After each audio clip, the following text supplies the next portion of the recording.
Alright guys, we're back with more Brody's TV, and this one's called Spike and Fluttershy Sex. Sucks. By the way, Bdog picked this out. Woohoo!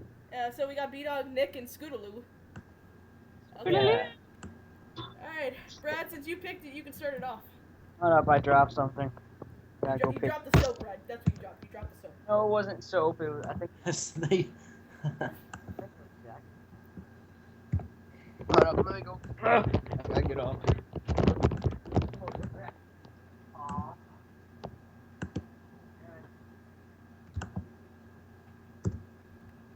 It was just my camel pack.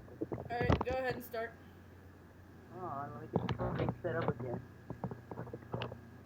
Damn it. Brad, what are you doing over there? Viciously masturbating. What do you think? Okay. A scheduled thunderstorm hit Ponyville. Fluttershy quivered, and the mere mention of it. Usually, the Pegasus ponies would clear away some of the clouds before a thunderstorm could emerge. However, they weren't there. It was all because of Pinkie Pie. Damn it, Pinkie Pie. Forever! Uh, She had planned her own birthday while all her pony friends had a party already prepared for. This result could, in some rescheduling, and of course, one or two after birthday parties, after birthday parties. suggested more practical things, such as having one big party instead of changing the times of each little one. She just brushed it off. That's it. All my parties are as big as can be. Her parties raged on and took a toll on more than just the weather clearing parties. Fluttershy couldn't take any more socialization. I'm with you, buddy. She felt herself less shy from the crowds of ponies that surrounded her for the past few days. It felt unnatural to her. She felt the need to continue going to Pinkie Pie's parties. Last time she avoided her bubbly pink friend. That's impossible. You can never avoid Pinkie Pie. Truly, she'll break the fourth wall and get to you. Things got spooky.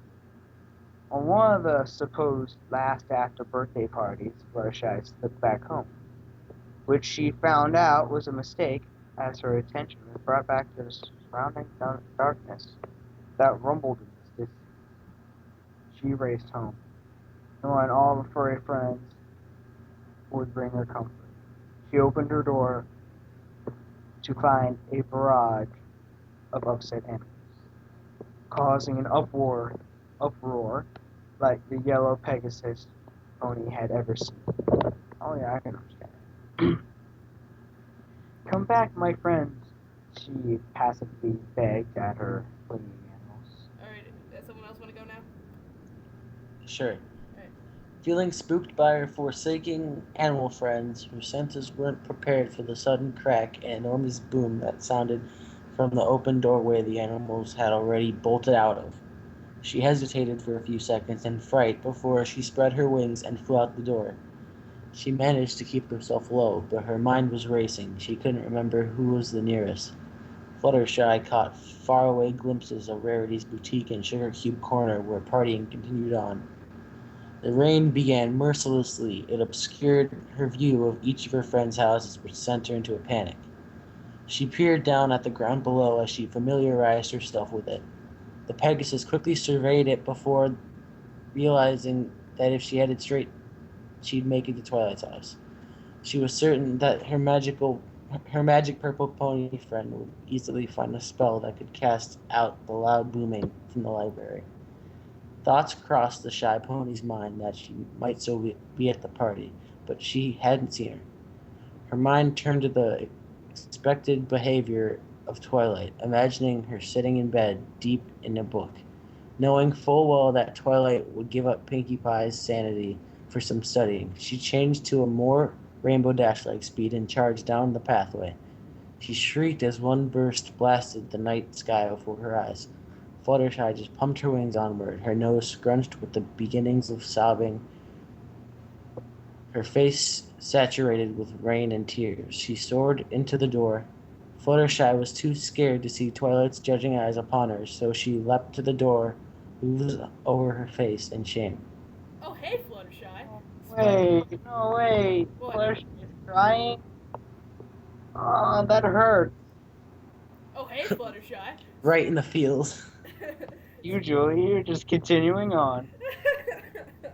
Fuck you, too. Oh, hey, Fluttershy. Spike merely greeted her. He approached her Sending me downtrodden a message. state. Hold up. Chris is sending me a message. I know. It says H.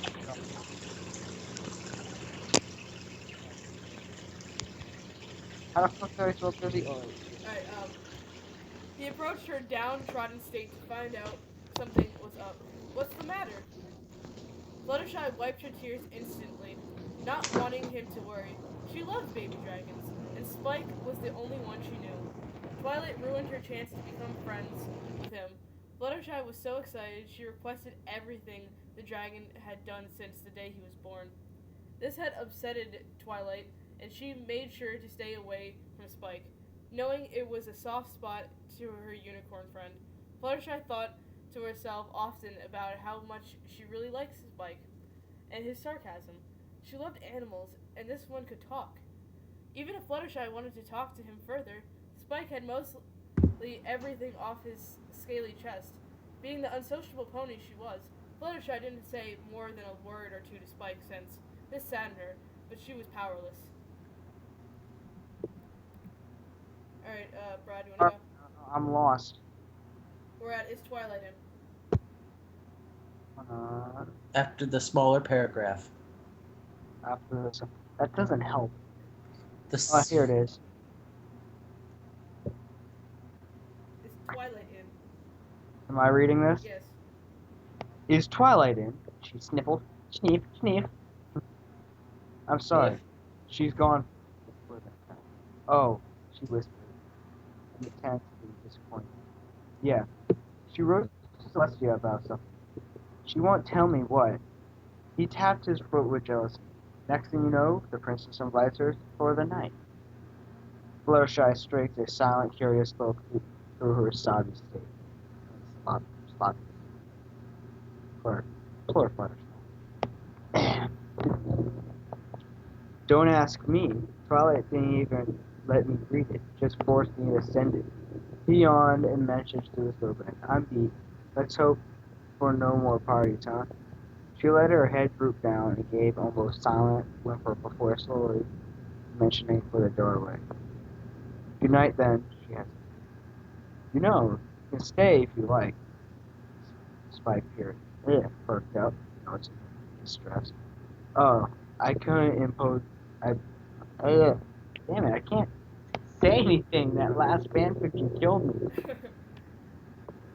A bolt of lightning seemed to send a shock through Fluttershy, kicking her a few feet into the air.